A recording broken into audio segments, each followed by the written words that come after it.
Siang ini kan halus, yang penting ada tenaga ada sini. Tapi setelah itu kan sampah numpuk di TPA. Di sana tidak ada pengolahan, hanya kita ya, tumpuk. Moyong begitu. Sampai hilang. Orang di Jakarta itu Pak.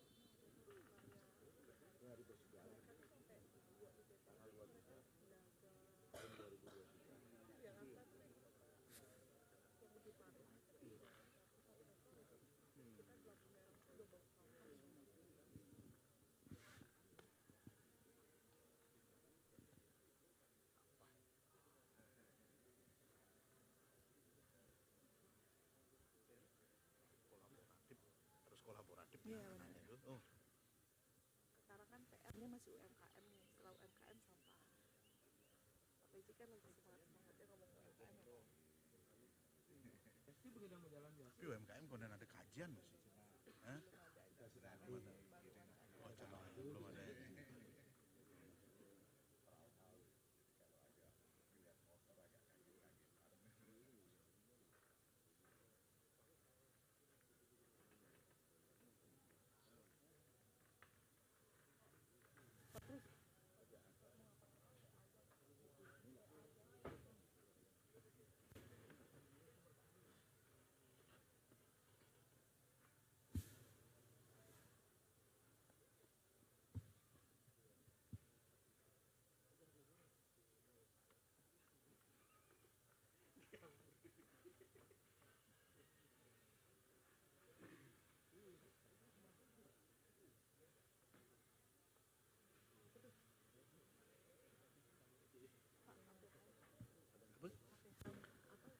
UPT KP.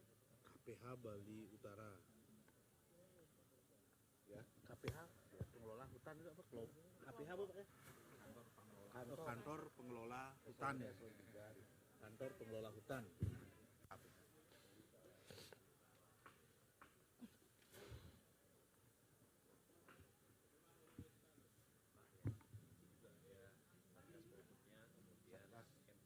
MPA ada. Ini nanti Mariska yang apa? Ada masyarakat peduli api, sumber Kelampok ya. Polhut.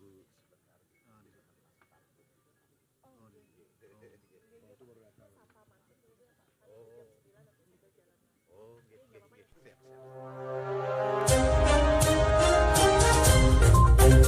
Dari panggung utama Buleleng Development Festival 2023 di lapangan Buana Patra Singaraja, inilah dialog interaktif tanggap bencana LPPRRI Singaraja dengan topik antisipasi karhutla pada musim kemarau, disiarkan langsung Pro 1 RRI Singaraja, dan kita sambut presenter Rizka Desiandra.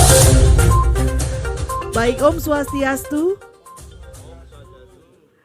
Salam sejahtera untuk kita semuanya. Assalamualaikum warahmatullahi wabarakatuh. Senang sekali saya Rizka Desiandra dapat menyapa pendengar dimanapun berada dan juga hadirin yang sudah berada tepat di panggung utama Buleleng Development.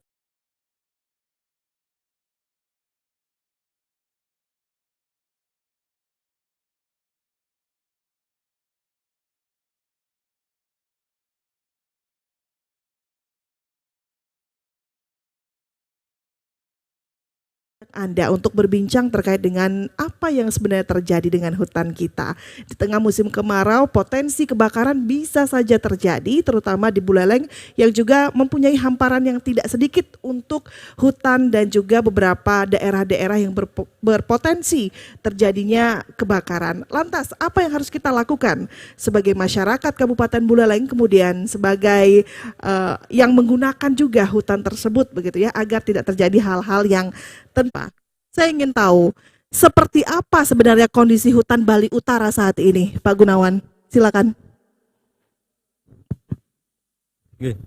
Terima kasih Mbak Rizka. Selamat pagi rekan-rekan semua. Selamat pagi sahabat RRI Pro 1 Singaraja. Sebagai gambaran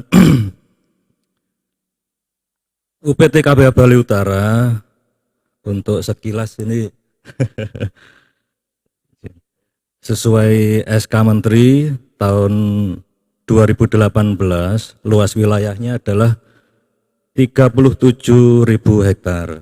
Nah ini kurang lebih dalam kaitannya dengan karhutla ini yang berpotensi untuk kebakaran atau rawan kebakaran adalah kurang lebih 20%-nya atau setara dengan 7.500 hektar.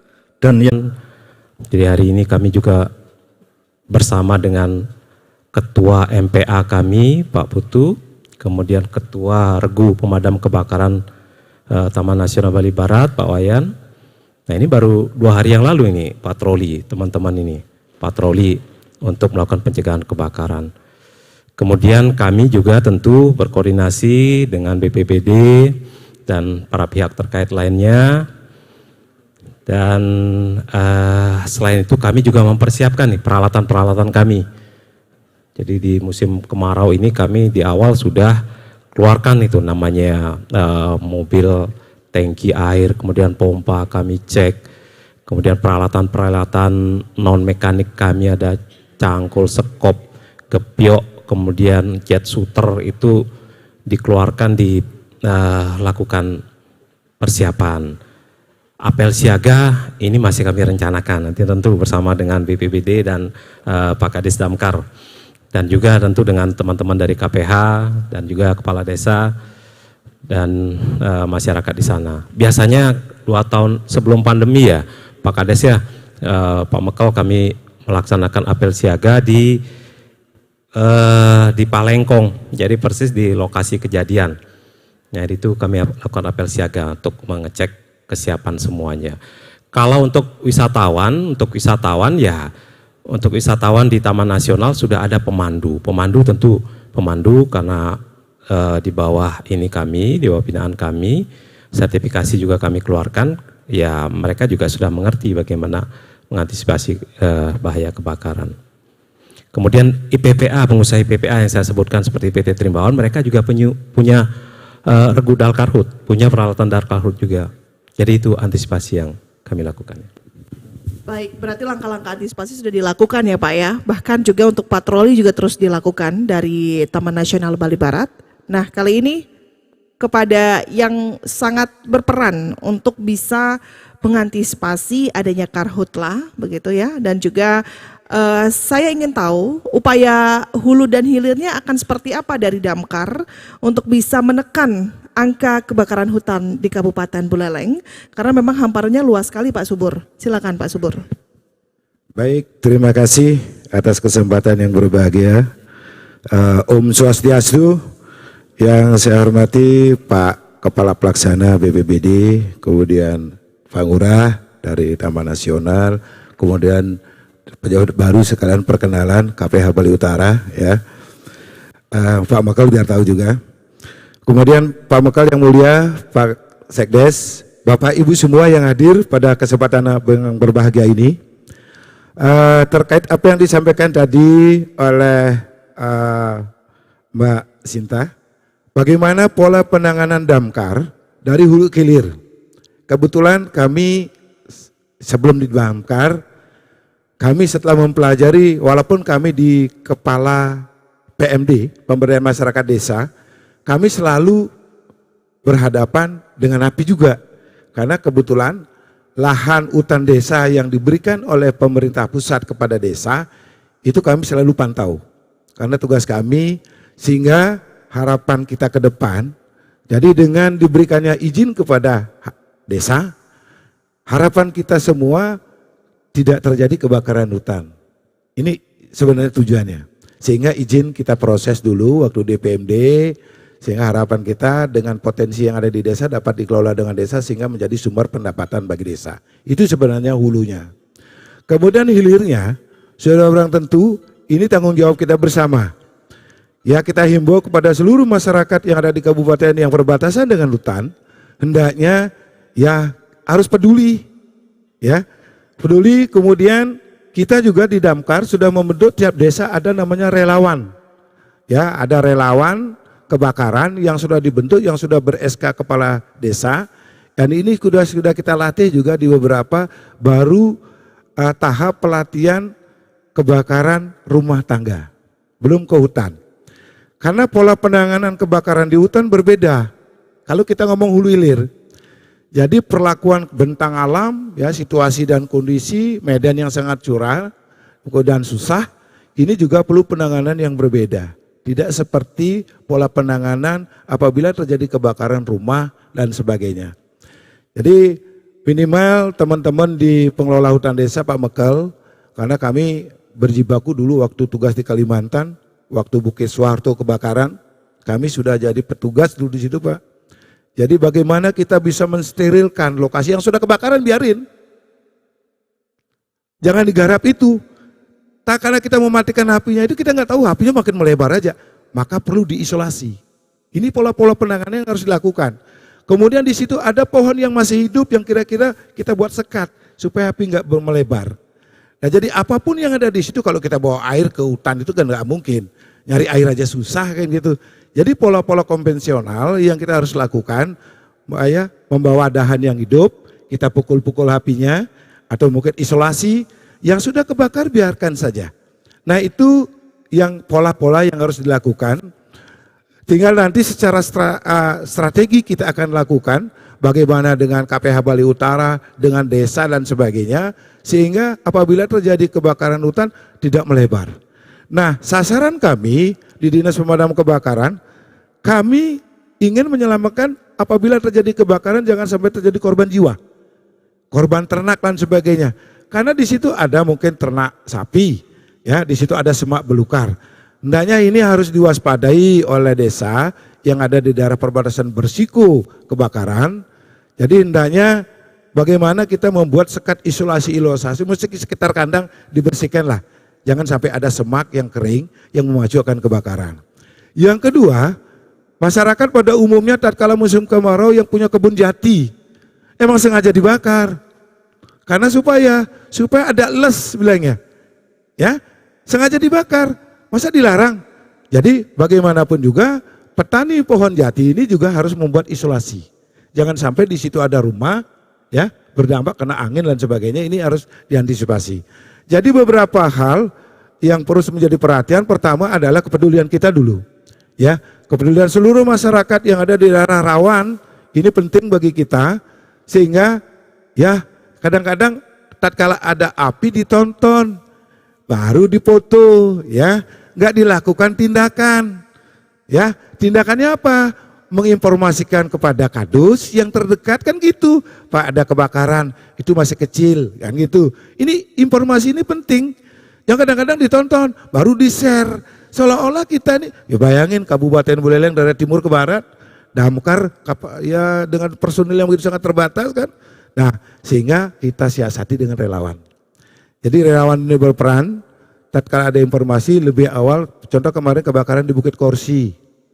Nah kalau kita biarkan ya kan merembet, sehingga kita lakukan penanganan. Astungkare juga tidak melebar. Nah ini hal-hal yang harus kita lakukan. Tolong juga kebetulan hari ini mungkin ada kelompok hutan desa, masyarakat peduli api, ya ini kan baru awal Pak. Kita prediksi kemarau di Buleleng ini tidak mungkin sampai Oktober, Desember, ya karena ada perubahan cuaca. Jadi suhu air laut naik, maka tidak mungkin bayangin di daerah lain banjir, di kita di sini apa? Panas, ya namanya Buleleng kan nggak heran, bumi panas gitu. Jadi ini perlu diantisipasi kepada seluruh masyarakat, hendaknya apabila jangan buang puntung rokok tadi hulu hilirnya ini, sehingga relawan kita sudah siapkan. Kami selalu siap apabila ada informasi, apabila ada kejadian apapun itu, ya. Karena kami harus menyelamatkan nyawa orang, ya termasuk kadang-kadang hewan kalau musim panas itu cari tempat yang dingin. Biasanya cari kulkas, mesin cuci, ya. Ini benar. Ya, kami selalu juga melakukan penangkapan ular dan sebagainya. Karena kami melindungi masyarakat, sehingga masyarakat biar tenang dia, nyaman. Saya rasa demikian mungkin Susi. Baik. Dari kami, dari hulu ke hilir harus kita lakukan secara bersama-sama masyarakat, dunia usaha dan pemerintah. Baik, ini menarik ya Pak Subur. Tadi Pak Subur katakan hulu ke hilir harus menjadi perhatian dan masyarakatnya pun harus teredukasi dengan baik. Tapi tadi ada yang juga disinggung oleh Pak Subur terkait dengan jika terjadi kebakaran hutan dan lahan agar tidak ada korban, paling tidak ya, korban jiwa, material dan lain-lainnya itu bisa diminimalisir. Nah, bagaimana dengan Pak Aryadi? Pak Aryadi, ini kan salah satu jika sudah terjadi kebakaran hutan, karena bagaimana cara membawa air ke hutan ya, biarkan saja sudah begitu ya. Tapi antisipasi yang harus kita tekankan. Tapi paling tidak ada korban jiwa di sana. Nah, langkah-langkah cepat apa yang BPBD lakukan untuk bisa menekan korban yang ada dalam setiap peristiwa karhutlah? Silakan, Pak. Ya, terima kasih Mbak Desi Andra. Kami di BPBD sebagai perangkat daerah yang membantu Bapak Bupati di penanggulangan bencana, sesuai dengan fungsi kami lah, pertama kami mengkoordinasikan upaya-upaya penanggulangan bencana di Buleleng. Itu dalam penanggulangan bencana kan kita ada 3 tahap ya. Yang pertama pada saat pra bencana, pada saat darurat bencana maupun pasca bencana.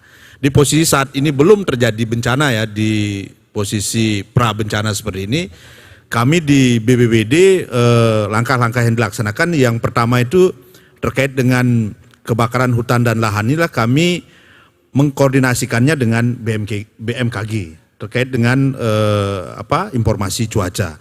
Nah, sesuai dengan BMKG kalau di tahun 2023 ini kemarau kita kan diprediksi cukup panjang karena ada potensi El Nino ya, seperti disampaikan dari Pak Kadis Damkar, ada kenaikan suhu muka laut di Samudra Pasifik sana sehingga berpengaruh terhadap cuaca di Indonesia secara umum maupun di Buleleng pada khususnya. Potensi puncak kemarau ini diprediksi oleh BMKG ya di bulan Agustus ini, mulai puncak kemarau musim panjang ya, itu di kisaran Agustus, September tadi Pak Kadis, kemungkinan sampai dengan Oktober, kemungkinan juga bisa sampai November ini, terus kita update datanya sesuai dengan informasi dari BMKG. Dan informasi ini kita sampaikan kepada masyarakat, baik melalui websitenya BPBD maupun juga melalui linknya BMKG sendiri, bisa langsung mengakses perkembangan cuaca di Buleleng secara khusus maupun Bali secara umumnya. Terus yang kedua kita melaksanakan kegiatan sosialisasi dan edukasi kepada masyarakat yang ada di daerah rawan bencana, khususnya di rawan kebakaran ini. Kita sudah memetakan ada 2 desa yang rawan kebakaran hutan yang di bawah naungan dari Taman Nasional Bali Barat, yaitu ada di Desa Sumber Kelampok dan Desa Pecarakan. Sedangkan ada 13 desa yang berpotensi mengalami kebakaran hutan yang berbatasan dengan hutan di bawah naungan UPT KPH Bali Utara. Ada 13 desa, ada di Grogak ada 8 desa, ada di Busung Biu 2, ada di Tejukule ini ada berpotensi desa-desa yang berbatasan langsung dengan hutan. Terus juga ada 28 desa di Buleleng yang berpotensi mengalami kekeringan. Nah, selain kalau kemarau ini kan potensinya kebakaran dan juga berpotensi kekurangan air bersih. Itu ada 28 desa yang berpotensi sesuai dengan kajian risiko bencana yang sudah diterapkan dengan peraturan Bupati untuk 2022-2026. Terus yang ketiga, kita melaksanakan mobilisasi terkait tadi sudah pemetaan wilayah daerah yang berpotensi. Kita juga memetakan kekuatan kita, baik itu sumber daya yang kita miliki, baik itu sumber daya manusianya maupun juga peralatan yang kita miliki, baik yang dimiliki oleh BPBD sendiri, ada Damkar, ada Taman Nasional Bali Barat, ada KPH Bali Utara, termasuk juga dari instansi vertikal yang dimiliki oleh TNI, dari Polri, sehingga apabila memang terjadi kebakaran, ya kita lebih mudah untuk memobilisasi baik personil maupun juga peralatan. Walaupun kayak tadi dibilang oleh Pak Kadis Damkar, untuk penanganan kebakaran hutan ini berbeda dengan kebakaran rumah, karena kalau di hutan kan tadi sudah disampaikan kita terbatas kalau membawa air ke hutan, apalagi airnya juga sulit ya. Nah, itu sudah ada langkah-langkah teknis. Terus yang selanjutnya juga apabila itu terjadi kebakaran, kita juga sudah mengkoordinasikan dengan relawan-relawan. Nah, ini yang sudah dibentuk relawan dari TNBB membentuk relawan masyarakat peduli api. Dari KPH Bali Utara juga sudah membentuk itu, ada beberapa desa khususnya di Kecamatan Grogak. Nah, inilah merupakan stakeholder kita yang diajak bersama-sama bagaimana mengedukasi sehingga warga masyarakat yang tinggal di daerah yang berbatasan kawasan hutan ini juga bijaksana dalam beraktivitas di hutan ya. Sehingga seperti tadi disampaikan, apabila kita beraktivitas di hutan mencari lebah itu kan atau madu gitu ya, bagaimana supaya api atau yang peralatan yang lainnya tidak bisa menimbulkan kebakaran, atau pas mencari rumput, puntung rokok dan yang lainnya. Ini kan peran-peran dari rekan-rekan kita relawan masyarakat peduli api untuk membantu pemerintah dalam memberikan edukasi kepada masyarakat sehingga potensi bencana kebakaran hutan dan lahan ini bisa kita kurangi ya, atau kalau memang itu terjadi bisa kita tangani sehingga tidak menimbulkan terjadinya korban jiwa maupun sampai merembet ke pemukiman masyarakat. Oke, itu ya. Mbak Desi yang dapat kami sampaikan dari BPBD. Terima kasih. Baik, Pak Riyadi terima kasih untuk tanggapannya. Saya mau kembali ke Pak Gunawan. Pak Gunawan, sebagai salah satu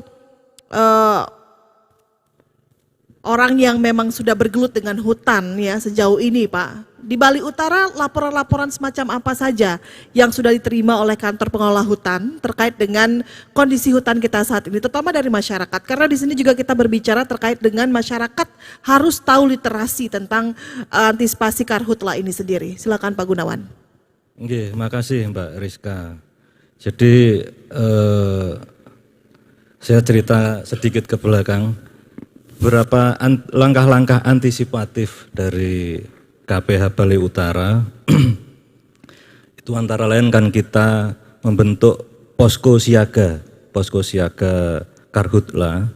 Nah ini karena basis kita karhutla itu, rawan karhutla itu di kawasan barat yaitu di Kecamatan Grogak, dan kebetulan kita ada kantor RPH di sana, Resort Pengelolaan Hutan. Kantor itulah yang kita gunakan untuk posko siaga kebakaran.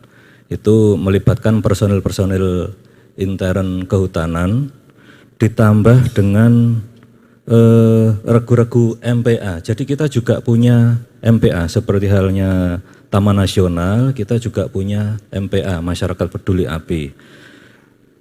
Kita punya 2 regu, masing-masing regu 30 anggota, yaitu regu satunya di Desa Banyupoh dan Pemuteran, masing-masing 15 personil, dan regu 2 di Desa Sumberkime dan Pejarakan, jumlahnya juga masing-masing 15 personil. Jadi ada 60 kita punya kekuatan MPA. Itu adalah lini terdepan kita apabila terjadi gangguan keamanan, dalam hal ini adalah kebakaran, itu akan menjadi sumber informasi kita yang paling awal. Deteksi dini kita peroleh dari itu.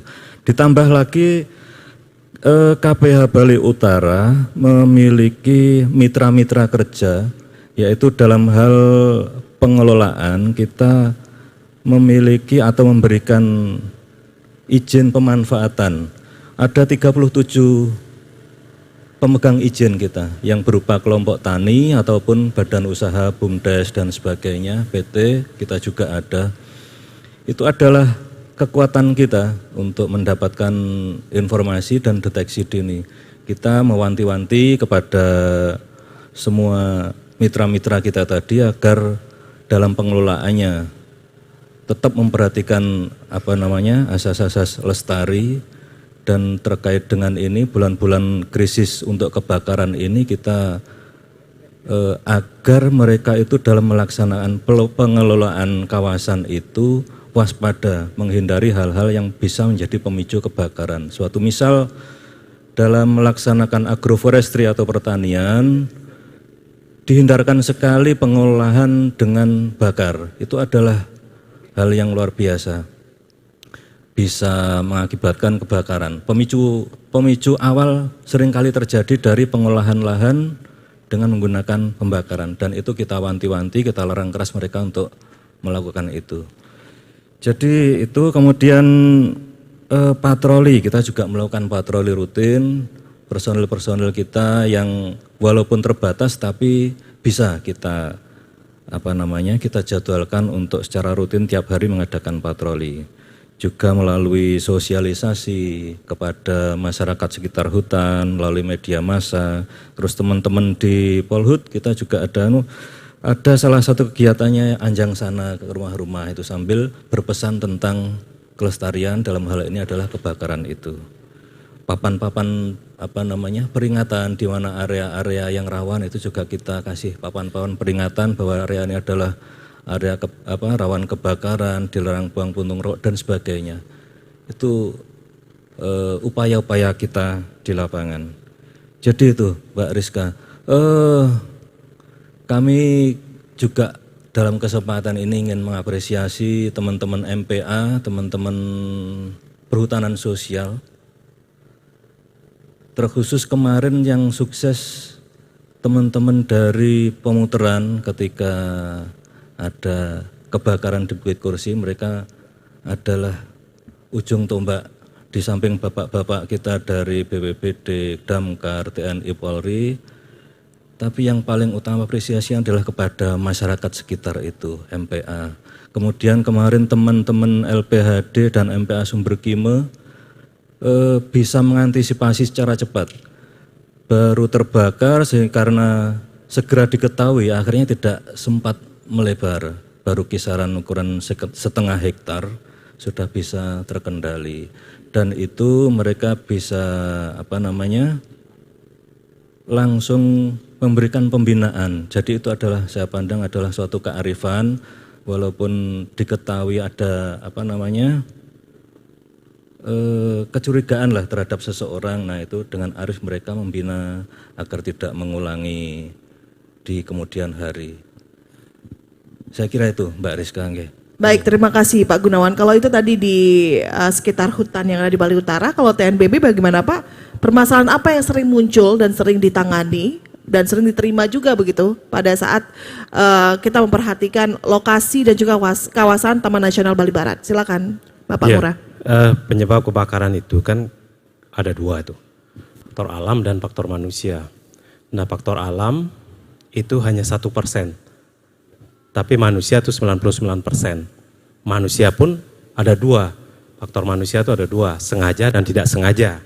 Nah yang sengaja itu biasanya pembukaan lahan atau perkebunan, penyiapan lahan seperti kata Pak Kadis tadi, penyiapan lahan dengan membakar ya. Atau juga sengaja supaya memperoleh rumput yang lebih bagus ya. Nah, Pak Mekel mungkin sudah ini sekali, sudah paham sekali karena Pak Mekel penjara kan paham sekali itu. Kalau faktor alam di negara kita, faktor alam kan karena petir, tapi itu sangat kecil sekali, 1%. Karena petir di negara kita kan selalu diikuti oleh hujan.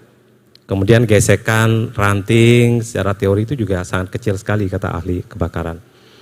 Jadi untuk menanggulangi atau mengantisipasi faktor manusia, ya kami sudah sampaikan tadi melalui kegiatan kampanye, penyuluhan dan lain sebagainya, masang papan-papan seperti sampaikan tadi. Kemudian kemudian juga patroli dan lain sebagainya. Jadi itu upaya kami. Karena sedikit untuk edukasi pada pendengar RRI, kebakaran itu terjadi itu karena adanya segitiga api. Nah ini ada edukasi sedikit ya. Segitiga api itu yang pertama itu bahan bakar, ada bahan bakar kita di hutan tuh melimpah. Terutama hutan pada saat musim kemarau dan tipe hutannya adalah tipe hutan musim. Nah kalau pejarakan itu tipe hutan musim itu. Pada saat kemarau pohonnya meranggas, daun-daunnya rontok, itu kering, nah itu jadi bahan bakar yang sangat potensial tuh, sangat bagus untuk terjadinya kebakaran. Kemudian yang kedua, oksigen. Nah oksigen ini 21% yang ada di udara kita, ada di atmosfer kita. Nah ini menjadi salah satu faktor untuk terjadinya reaksi kimia kebakaran. Dan yang ketiga panas. Nah panas inilah sumbernya itu dari api, entah puntung rokok atau yang tidak sengaja misalnya manusia atau masyarakat tidak sengaja pergi ke hutan kemudian membuat api unggun atau ya ingin mencari ikan, cari madu ya Pak Kadis ya, mencari madu di bawahnya dibakar ini dan ditinggalkan tidak dimatikan apinya, nah itu bisa menyebabkan kebakaran. Jadi itu yang ininya. Kami juga menyiapkan call center juga Mbak ini. Jadi kami menyiapkan call center apabila ada informasi dari masyarakat siapapun yang ingin menyampaikan ke kami kalau ada kebakaran hutan. Ya. Baik, nah ini menarik, ada faktor 99 faktor manusia begitu ya yang menyebabkan kebakaran dan 1% alam. Pak Subur, kalau lihat faktor manusia ternyata lebih banyak nih Pak. Bagaimana kemudian nanti dari Dinas Pemadam Kebakaran ini mengajak faktor 99% ini untuk tidak memicu terjadinya potensi kebakaran, terutama di hutan. Silakan Bapak. Ya baik, terima kasih. Benar apa yang disampaikan tadi, segitiga api, kemudian yang menentukan saat ini adalah bagaimana kepedulian kita terhadap lingkungan alam sekitar. Jadi dari 99% penyebab kebakaran ini sudah barang tentu itu adalah human, manusianya. Ya, kalau 1% akibat alam itu jarang terjadi. Ya contoh kalau di DJ Kule antara pohon bambu dengan kayu yang kering bergesekan keluar rintik api, itu juga 1% karena akibat alam angin. Jadi segitiga api itu ada angin, ada pemicu bahan bakar tadi memang benar adanya. Yang menjadi penting bagi kita, pemirsa RRI dimanapun berada, mari kita peduli dengan alam, dengan lingkungan kita pada daerah-daerah yang bersih. Bukan masalah di hutan saja, ya. Pada umumnya kami di Damkar ini yang kami tangani dari kejadian sekarang ini dari bulan Juli sampai Agustus itu kebakaran lahan. Jadi kalau hutan belum ada, cuman di Bukit Koris itu kan kecil aja. Karena di situ sudah ada LPHD, ada pengelola hutan desa dan desa sudah bertanggung jawab dan dia sudah membentuk relawan. Tapi yang menjadi permasalahan kita adalah lahan yang ada di perkotaan, tanah kaplingan-kaplingan itu. Kemarin terjadi di Bungkulan, ya, kemudian terjadi. Nah, ini penting sehingga mohon kiranya kepada pemirsa juga apabila ada lahan yang enggak terpakai, mendingan kasih kepada desa lah. Karena masyarakat kita banyak yang nggak punya lahan. Ya minimal nanam lombok, kan, nanam bayam. Sehingga nggak terjadi semak belukar. Dan itu juga memungkinkan untuk sarang. Ya, sarang nyamuk, sarang ya ular, dan sebagainya. Dan kelihatannya juga kumuh. Nah inilah perlu mungkin nanti komunikasi koordinasi. Yang jelas kami selalu melakukan kegiatan pelatihan-pelatihan simulasi. Ya, beberapa perusahaan, unit usaha masyarakat untuk mencegah jangan sampai terjadi kebakaran yang lebih parah. Kalau sudah terjadi kebakaran yang sifatnya dulu biarin aja, tapi dampaknya jangan sampai menjalar, merugikan, artinya dampak kerugiannya lebih parah sampai terjadi korban jiwa. Ya Stonggare selama ini belum ada, kemudian kita harus tetap waspada dan saya terima kasih banyak ini. Kemudian Pak BNPB datang semua, jadi kita secara bersama-sama bagaimana menanggulangi apabila terjadi kebakaran hutan, ya di Buleleng ini kita sudah kompak deh gitu ya. Jadi kapanpun, karena kami 24 jam siaga, termasuk dengan BPBD, kapanpun, jadi kami terkendala biasanya di mobil suplai air. Jadi tinggal kami juga sudah siapkan peralatan mesin portable, ya dengan selangnya, sehingga mobil suplai datang. Kalau kami pakai mobil damkar ke kawasan hutan kan susah. Jadi kami sudah adakan mesin bahwa dia tinggal nanti kita nyedot, mobil suplainya datang, kita transfer ke daerah kawasan yang terjadi kebakaran. Jadi kami sudah siapkan itu termasuk sumber daya juga. Kami selalu siap siaga 24 jam kapanpun apabila terjadi kayak kemarin. Kami lagi rapat kemarin dengan Pak Kepala BPBD. Ada kebakaran di Bungkulan, biasa lahan yang nggak bertuan, yang punya orang Jakarta, orang Denpasar dan sebagainya. Kebetulan di situ ada rumah. Nah, jadi ini harus kita antisipasi. Jadi kalau saya rasa mungkin dengan adanya sekarang hutan desa, saya yakin ya Karena tingkat patroli, jaga warna desa kan sudah dilakukan juga selalu.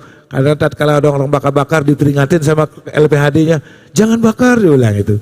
Nah kalau dulu saya yakin sebelum adanya izin hutan desa keluar, udah damkar itu berjibaku mati-matian. Nah itulah strategi-strategi hulu hilir kita lakukan. Jadi desa sekarang kita berikan kewenangan untuk ngurus hutan, sehingga masyarakat punya garapan yang dia lakukan, sehingga ya harapan kita potensi itu dia mengentaskan kemiskinan lah boleh dikatakan. Jadi ini hal-hal banyak yang kita lakukan, tinggal sekarang kita ayo bersama-sama apabila terjadi kebakaran, informasi ini lebih awal kita sampaikan. Ya. Baik, terima kasih Pak Subur. Sebelum nanti saya mau ke Pak Mekel dari Sumber Kibo yang juga baru hadir.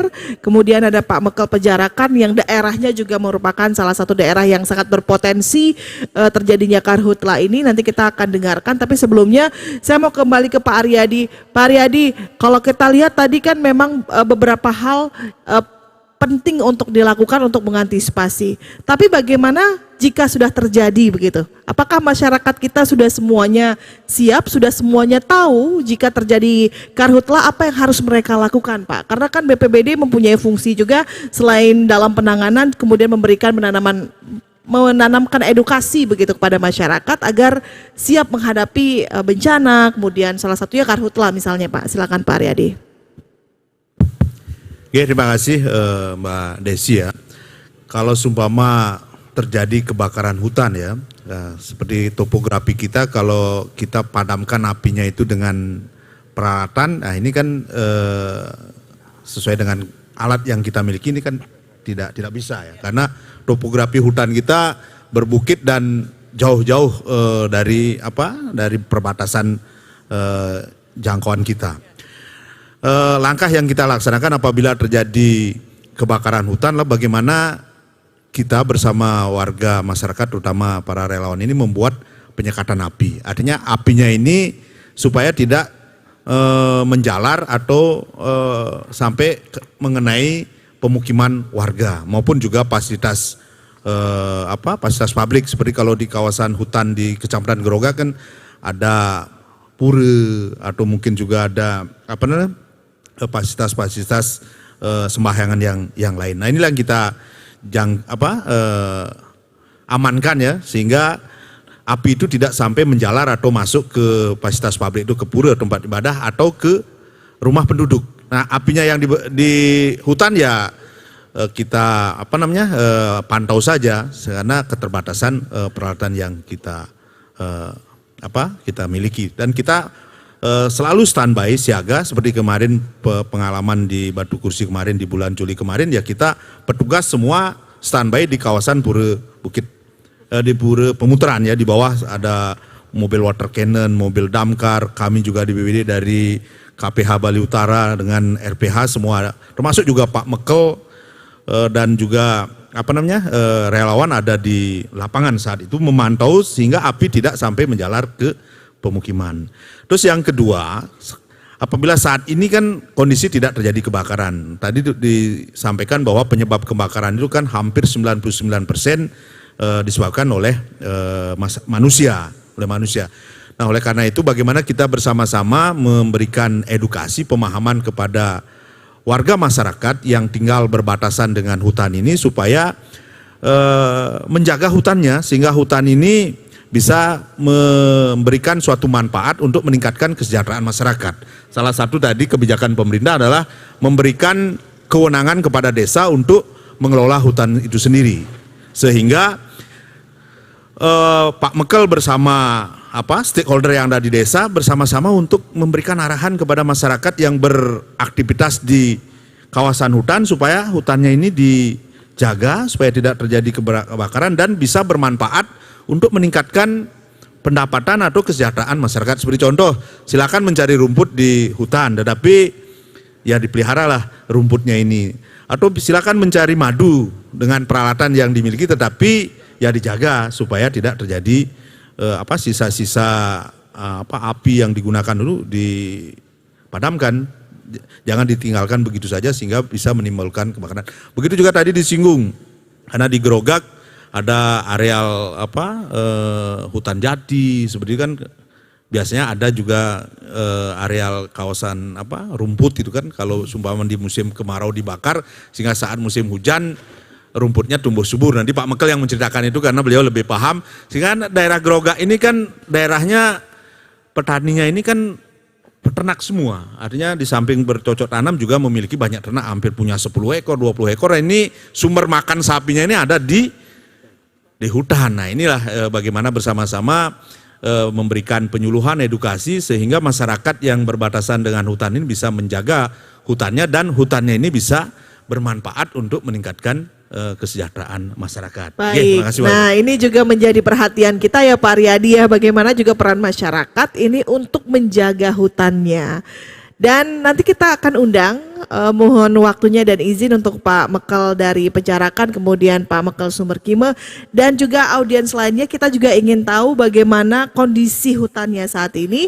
Untuk masyarakat peduli api juga, saya ingin dengarkan satu perwakilannya untuk bisa berbicara terkait dengan apa yang dilakukan sebagai masyarakat yang mempunyai peran penting dalam pencegahan karhutla gitu ya. Dan untuk pendengar yang sedang mendengarkan siaran kita juga nanti kita akan bacakan satu persatu WhatsApp yang sudah masuk. Ada dari Kampus Siaga Bencana. Nah ini juga menjadi salah satu stakeholder penting begitu ya Pak ya. Bagaimana kemudian memberikan edukasi dan juga literasi terkait dengan antisipasi karhutla. Sesaat lagi tetaplah bersama kami dalam dialog interaktif Tanggap Bencana RRI Singaraja. Dengarkan siaran radio live streaming atau tonton yang Anda dengar hanya di ujung jari melalui aplikasi terbaru RRI Playgo. Ada fitur playlist, sosial media, favorite, podcast, beragam berita terkini. Bahkan live chat untuk berinteraksi dengan penyiar atau sesama pengguna. Unduh aplikasi RRI Playgo terbaru di Google Play Store and Apple Store. RRI Playgo, smart and friendly.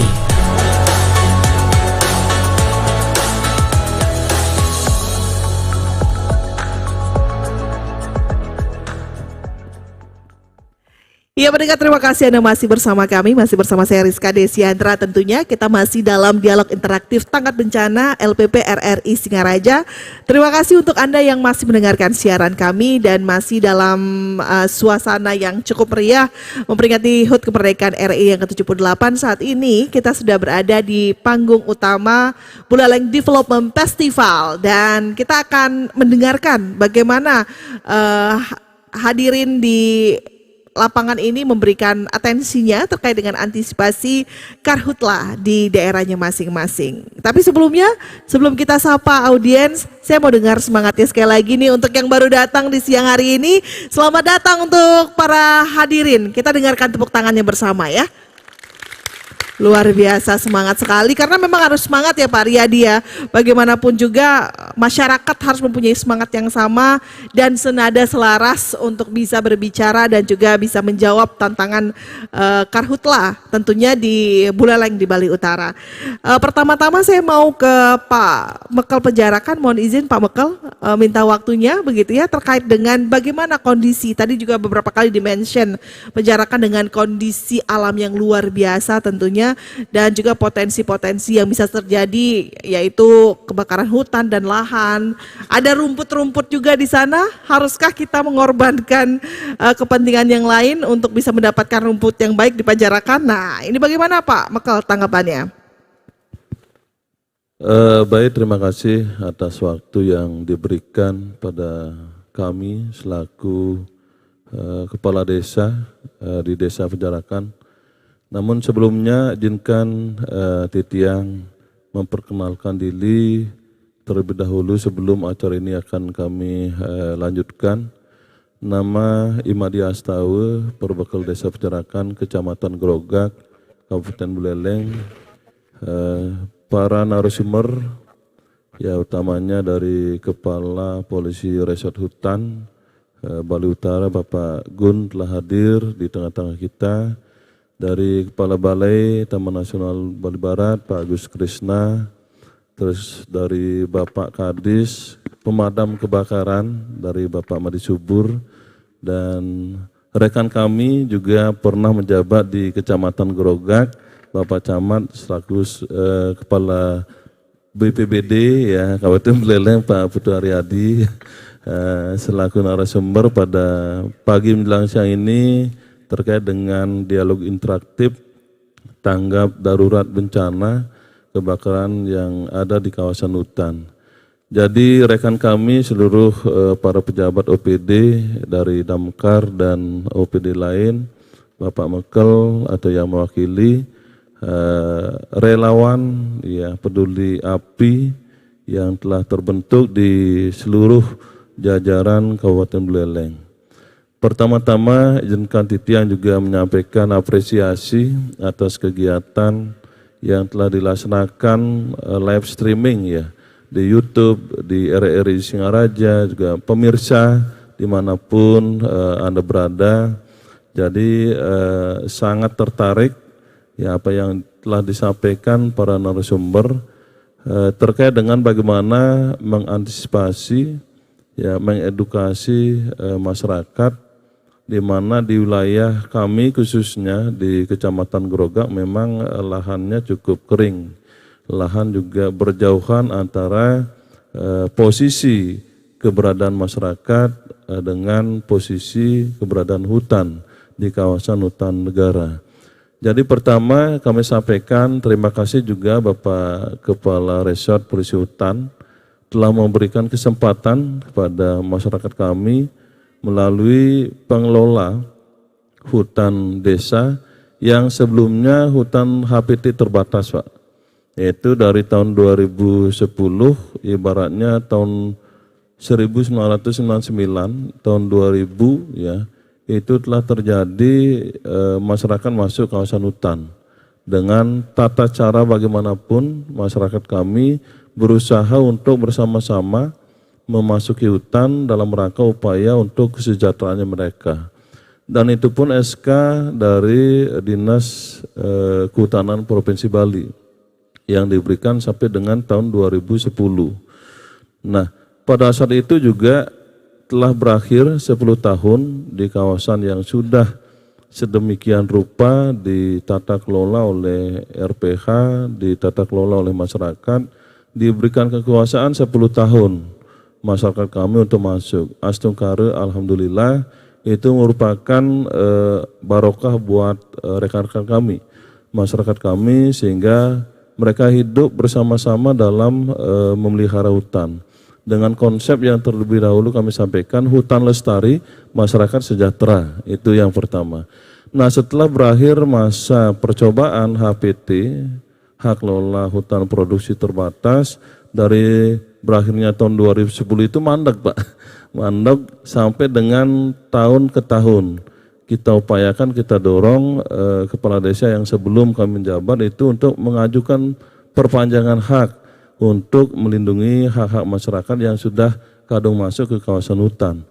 Akan tetapi juga cerita singkat kami tahun 2019 kita upayakan dengan mendorong seluruh kepala desa untuk bersama-sama mengajukan permohonan hak lola, yaitu hak lola yang HPT-nya sudah berakhir menjadi hak lola di bawah naungan desa dan desadan, yaitu Lembaga Pengelolaan Hutan Desa.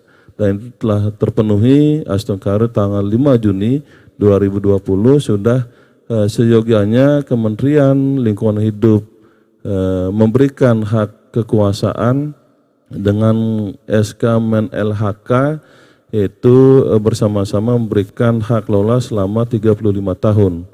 Itu pun masih dalam masa observasi, masa percobaan.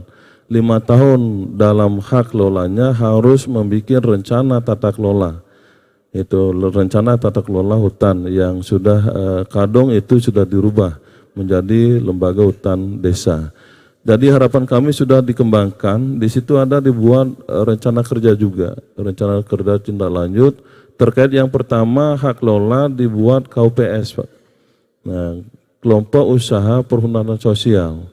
Kami juga di wilayah Desa Penjarakan mengelola 700 hektar yang ada di kawasan RPH Semerkima seluas 202 hektar. Sisanya itu di RPH Sumber Kelampok, yaitu sekitar 490-an hektar. Jadi itu yang kita kelola dan itu juga berbatasan dengan desa-desa tetangga. yang di RPH Semerkima dengan berbatasan Desa Semerkima, yang RPH Sumber Kelampok berbatasan dengan Desa Sumber Kelampok. Itu pun kita sudah membentuk yang namanya kelompok usaha pertanian sosial. Di antaranya itu masuk di rencana tata kelola. Ya, itu sudah kita ACC, Pak Gun terima kasih atas dorongannya, Pak Danang juga selaku pendamping kami di tingkat bawah, secara otomatis bersama-sama untuk mewujudkan masyarakat lebih sejahtera. Yang masuknya di situ agrowisata sudah barang tentu. Terus yang kedua juga ada yang disebutkan tadi, yaitu pembuatan lebah madu, itu sudah. Terus yang ketiga pengelolaannya adalah yang kami kelola dari tahun 2000 itu kebanyakan ditanam persemaian dengan kayu putih. Kayu putih yang sedang kita kembangkan, yang punya label sedang dicoba, yaitu Astengkare Pak PLT ya telah menyaksikan penyulingan awal kayu putih yang kita coba yang ada di Tegal Muara.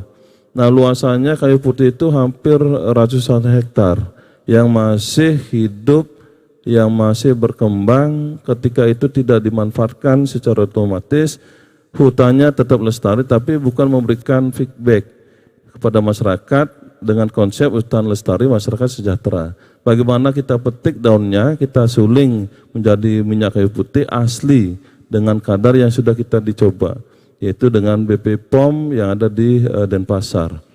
Nah, kita juga masih melihat situasi dan kondisi perkembangan. Mudah-mudahan dengan hak lola ini yang terbaru bisa berkembang, sistem yang terbarukan dengan pola kebersamaan dengan masyarakat.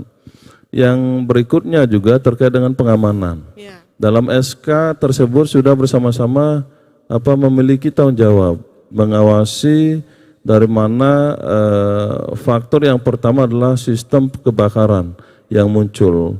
Ada faktor yang disampaikan tadi, alam dan manusia, manusianya. Yang pertama alam sudah barang tentu yang tidak kami kontrol di luar jaringan ya. Satu hutan negara yang di atas perbukitan yang sulit dijangkau, kita juga harapkan seluruh masyarakat yang ada di Buleleng, khususnya di Kecamatan Grogak, di mana bersama-sama memiliki tanggung jawab mengawasi hutan negara, mengawasi hutan yang dikelola dengan berbagai sekat yang sudah disampaikan. Pembuatan sekat-sekat yang antisipasi sebelumnya barang 1 sampai 2 meter itu ketika ada kebakaran tidak merembet kepada lahan yang lain. Apalagi hutan yang produksi yang sedang dikelola oleh masyarakat itu sendiri. Yang selanjutnya juga sistem yang dipakai pengawasan.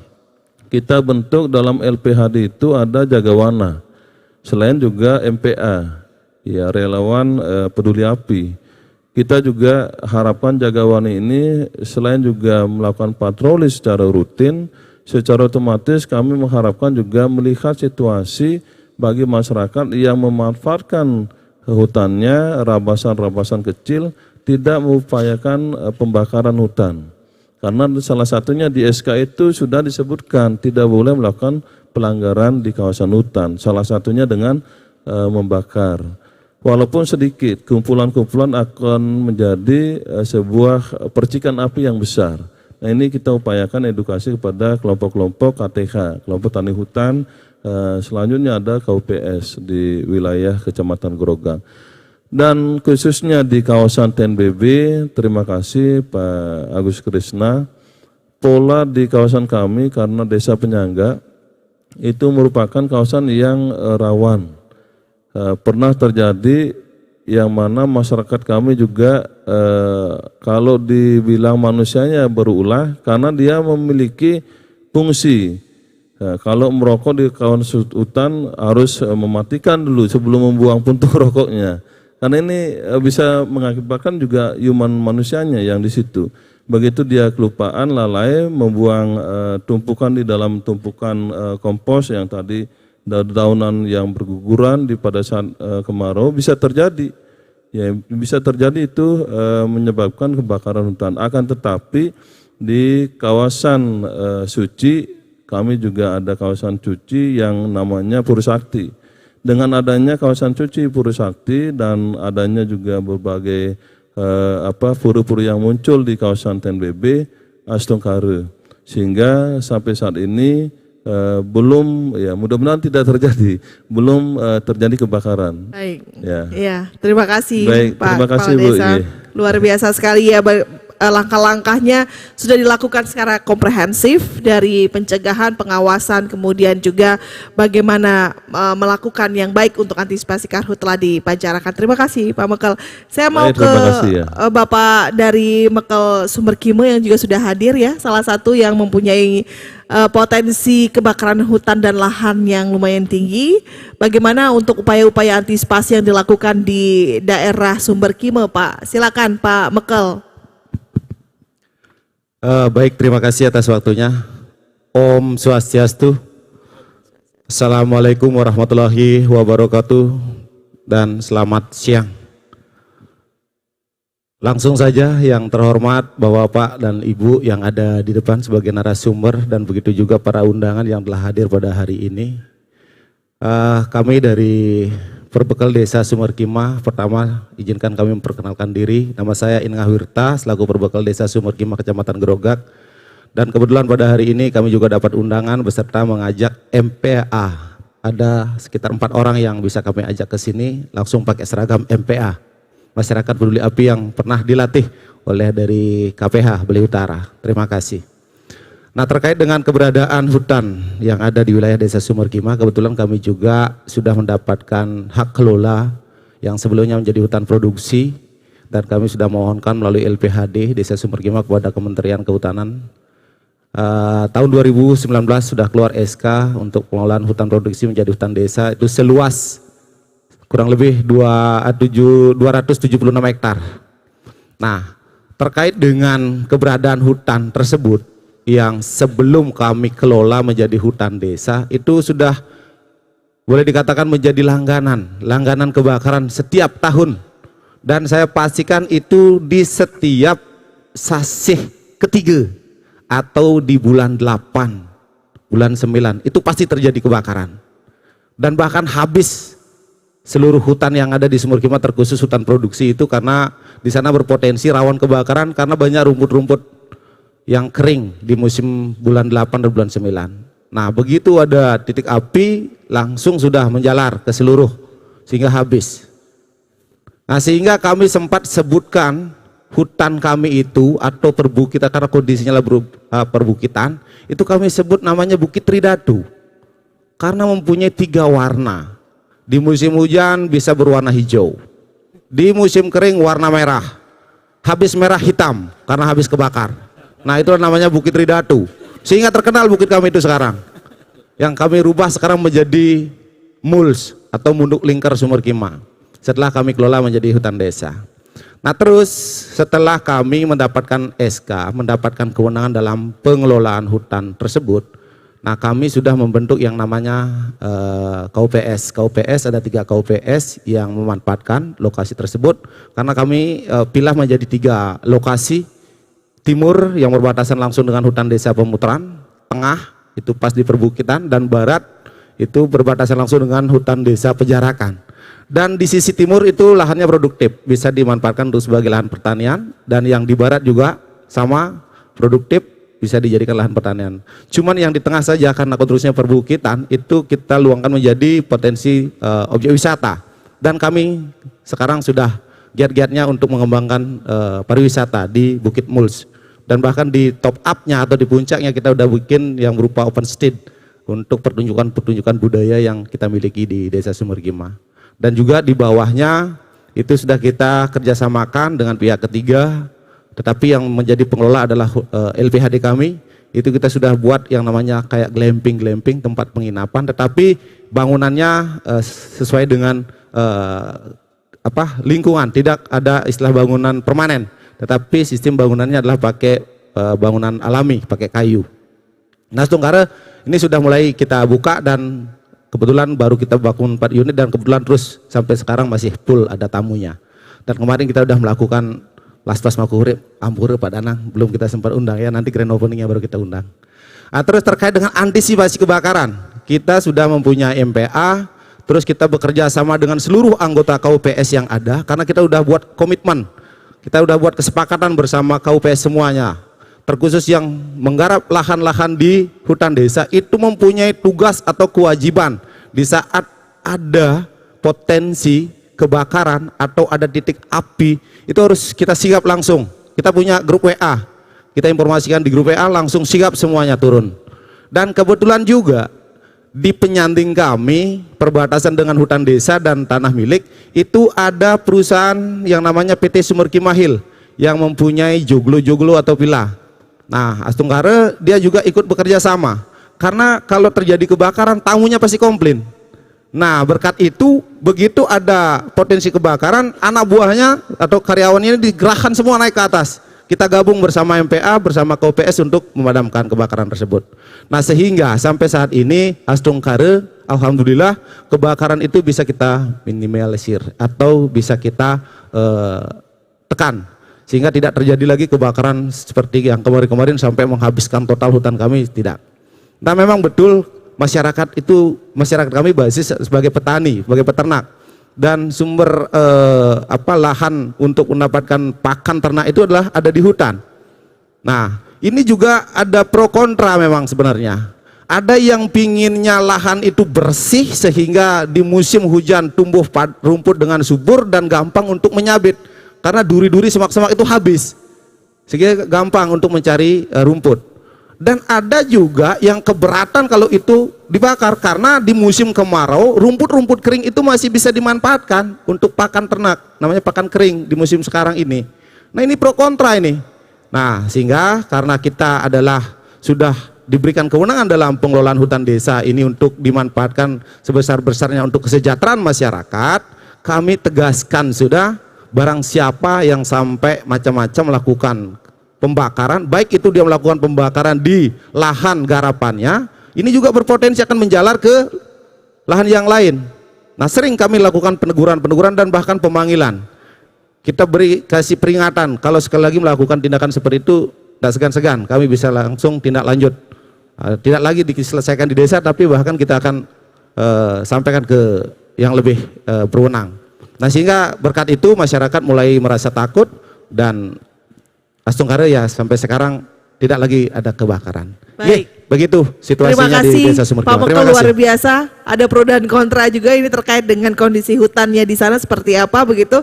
Dan untuk saat ini juga kita bersama dengan perangkat desa dari Banyupoh juga ada, dan juga dari Sumber Kelampok, di mana juga memang dua desa ini juga mempunyai potensi ya Pak ya untuk terjadinya karhutlah. Saya mau ke dari Desa Banyupoh dulu, Pak Sekdis, silakan bisa memberikan sepatah dua patah kata lah ya terkait dengan kondisi hutan dan lahannya di daerah Banyupoh seperti apa saat ini. Silakan Pak Sekdis. Baik, terima kasih atas waktunya. Sebelumnya mengaturkan Pangastunggara Panjalumat, Om Swastiastu. Yang dihormati Bapak Kadis dari Damkar, kemudian dihormati Bapak Kalak BPBD, kemudian dari Kepala TNBB, kemudian juga dari Dinas Kehutanan Bali Utara, para perbekal, dan juga semua undangan yang hadir pada hari ini. Yang pertama, yang perkenalkan diri, nama Tiang Made Mangkukawit, dalam hal ini selaku Sekdes dan juga selaku PLT pejabat perbekal. Karena di desa kami mengikuti kegiatan Pilkel nanti pada tanggal 24 September 2019. Terkait dengan apa yang tadi telah disampaikan, terkait dengan keberadaan hutan, memang kami di Banyupoh juga memiliki lahan hutan yang memang setiap tahunnya juga terjadi langganan kebakaran. Nah, dalam hal ini terkait dengan penanganan kebakaran hutan, memang kalau untuk di wilayah Desa Banyupoh, satu memang terbentur terkait dengan adanya lokasi atau lahan yang memang hutannya itu berbukit.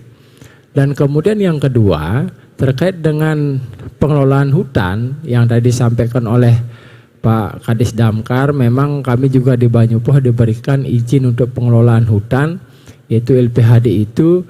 namun sampai saat ini memang lahan hutan itu tidak dikelola.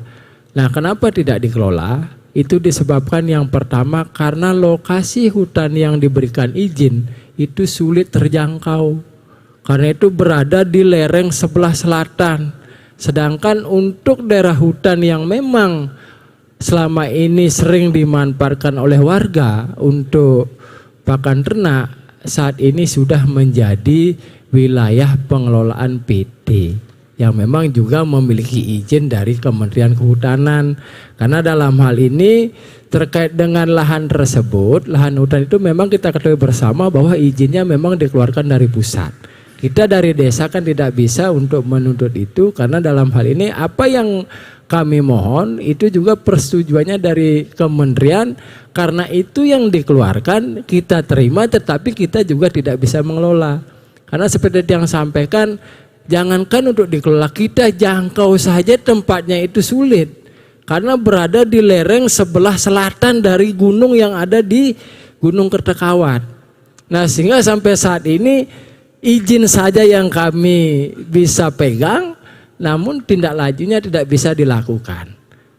Dan kemudian yang selanjutnya terkait dengan kebakaran hutan, memang untuk wilayah di Kertekawat, kemudian yang di wilayah sebelah Karangsari sebelah barat, memang dalam hal ini kami juga dari relawan masyarakat peduli api selama ini tetap memberikan edukasi kepada masyarakat, namun hanya sebatas dalam hal penanganan yang memang bisa dilakukan, dan juga dalam hal penanganan tidak sampai terjadi korban. Nah, kemudian untuk kedepannya terkait dengan wilayah hutan yang ada, ketika yang di Kertekawat itu sudah dikelola oleh hutan, mudah-mudahan dalam hal dari pengelola hutan itu juga bisa untuk memperhatikan wilayahnya, sehingga wilayah di sebelah timur itu jangan sampai terjadi kebakaran hutan, karena di sana juga ada peralatan-peralatan maupun sarana prasarana yang memang dimiliki oleh pengelola hutan itu sendiri.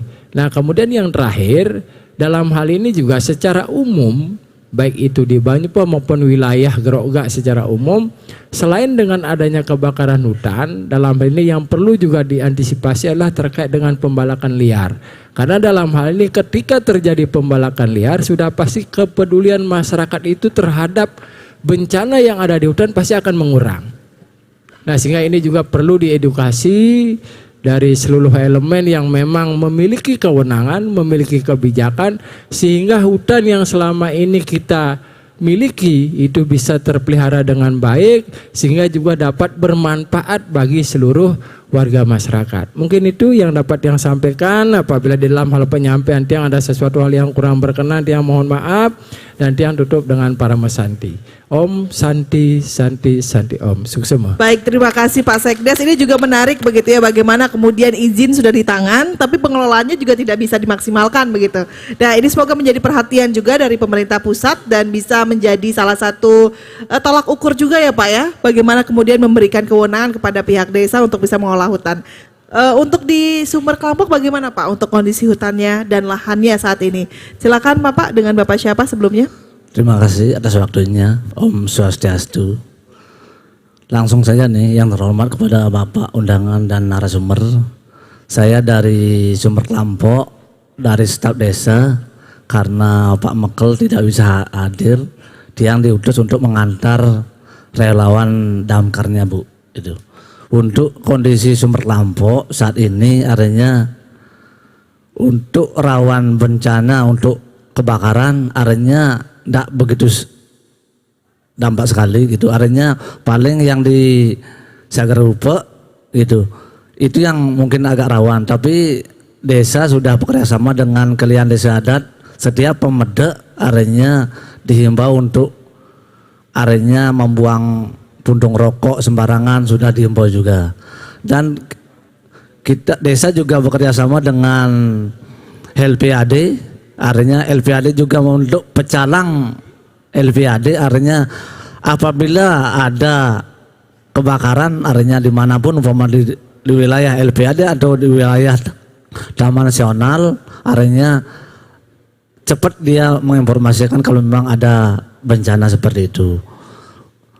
Cuma itu aja yang saya bisa sampaikan. Jika ada kekurangan minta maaf seluruhnya. Terima kasih. Baik, terima kasih Bapak sudah memberikan gambaran bagaimana kondisi di Sumber Kelampok saat ini begitu ya. Dan untuk kali ini kita juga sudah bersama dengan akademisi Bapak Dr. Wahyudi dari Kampus Siaga Bencana nih yang sangat berperan Pak. Saya ingin tahu Pak, Kampus Siaga Bencana ini bagaimana kemudian menekankan pada literasi untuk antisipasi karhutla, untuk peduli terhadap alam dan juga menjaga alamnya untuk mengantisipasi bencana alam tentunya. Pak Dokter silakan. Cek. Terima kasih Mbak Rizka. Izinkan yang menyampaikan panganjali umat. Om Swastiastu. Assalamualaikum warahmatullahi wabarakatuh. Salam tangguh. Tangguh. Mantap. Saya merasa berbahagia lah bisa mendampingi semua narasumber yang hebat ini. Paling tidak begini, satu, kami Undiksa merasa menjadi bagian dari masyarakat. Untuk itu kami akan tetap belajar bersama-sama dan siap untuk mendedikasikan sumber daya yang ada untuk menunjang apapun yang diperlukan untuk daerah, untuk Kabupaten Buleleng. Termasuk untuk kasus karhutla ini, kami kan telah mendeklarasikan diri sebagai kampus siaga bencana. Untuk itu sekali lagi kami akan semakin mengintensifkan komunikasi dan koordinasi dengan lintas institusi yang pada akhirnya kami mencoba untuk bisa saling mengisi. Termasuk salah satunya adalah sebuah langkah progresif dari sisi pencegahan terhadap kebakaran hutan dan lahan ini. Karena sekali lagi dampak El Nino ini patut kita antisipasi bersama. Yang pada akhirnya tentu kita berharap hal-hal negatif tidak terjadi di bumi Bali yang kita cintai ini. Dan yang kedua tentu kita juga berpikir biasanya dampak-dampak bencana ini terjadi pada era-era transisi. Dari musim hujan ke kering, dari kering yang perubahannya juga kita nggak duga menuju musim hujan. Biasanya kita agak lengah, kita fokus pada satu musim. Padahal di peralihan itu adalah potensi bencana juga cukup tinggi dan kita harus selalu menyiapkan segala sumber daya untuk itu. Untuk itu sekali lagi Undiksa hadir dalam rangka untuk sedikit berbagi karena kami punya satu kegiatan yang mesti kita lakukan, yaitu kegiatan pengabdian kepada masyarakat. Artinya apa? Kami nggak boleh seperti menara gading. Kami harus berada, tumbuh, berkembang di tengah-tengah masyarakat. Jadi sekali lagi Pak Rizka, Undiksa siaplah untuk berbagi, untuk bersama-sama dengan kita semuanya dalam rangka untuk pencegahan terhadap setiap potensi timbulnya bencana di Kabupaten Buleleng. Bahkan Undiksa dalam sejarahnya juga bukan hanya turun di kegiatan penanggulangan bencana di Buleleng, tapi Undiksa juga telah hadir di luar Bali, di Lombok, di Palu, di Jogja, kami juga sudah turun. Untuk itu sekali lagi Undiksa akan siap untuk belajar dan mengabdi bersama-sama. Luar biasa. Kita berikan tepuk tangan yang meriah ya untuk Undiksa yang sudah memproklamirkan dirinya bahwa sebagai kampus siaga bencana siap hadir dalam penanganan dan juga bukan hanya dalam penanganan tapi dalam antisipasinya juga. Terima kasih Pak Dokter. Luar biasa. Baik, dan tidak terasa kita juga sudah berada di penghujung untuk dialog interaktif pada siang hari ini.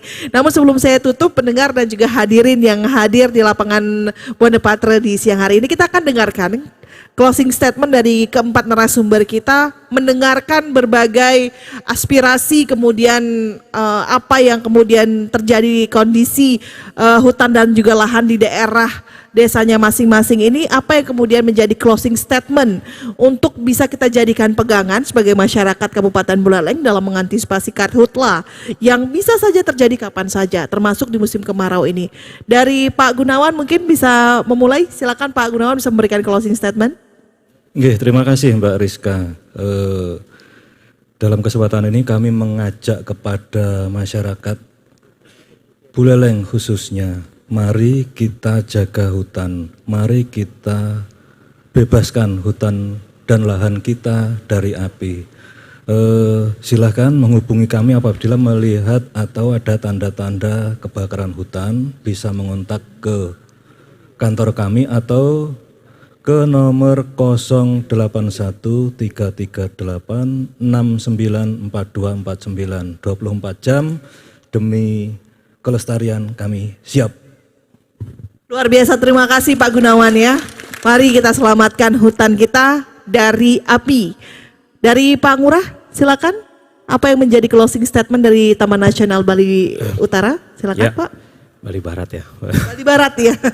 Silakan Bapak. Jadi menjaga kawasan hutan, menghindarkan kebakaran hutan, itu adalah tugas kita bersama ya. Tadi saya sangat mengapresiasi Undiksa pun sudah mendeklarasikan diri sebagai kampus siaga bencana dan itu kami mengucapkan terima kasih.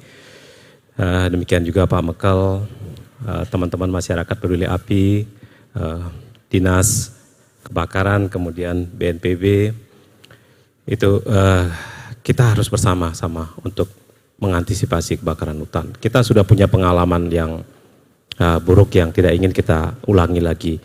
Tahun 97-98 jutaan hektar hutan kita habis musnah karena kebakaran hutan. Kemudian Kementerian Lingkungan Hidup Kehutanan sudah memperbaiki tata kelola dalam upaya mengendalikan kebakaran hutan sehingga melibatkan para pihak luar biasa dari TNI, Polri dan sampai ke bawah tentu saja pemerintah daerah. Itu kita ajak dan Astongkare. Jadi kebakaran hutan sudah mulai menurun.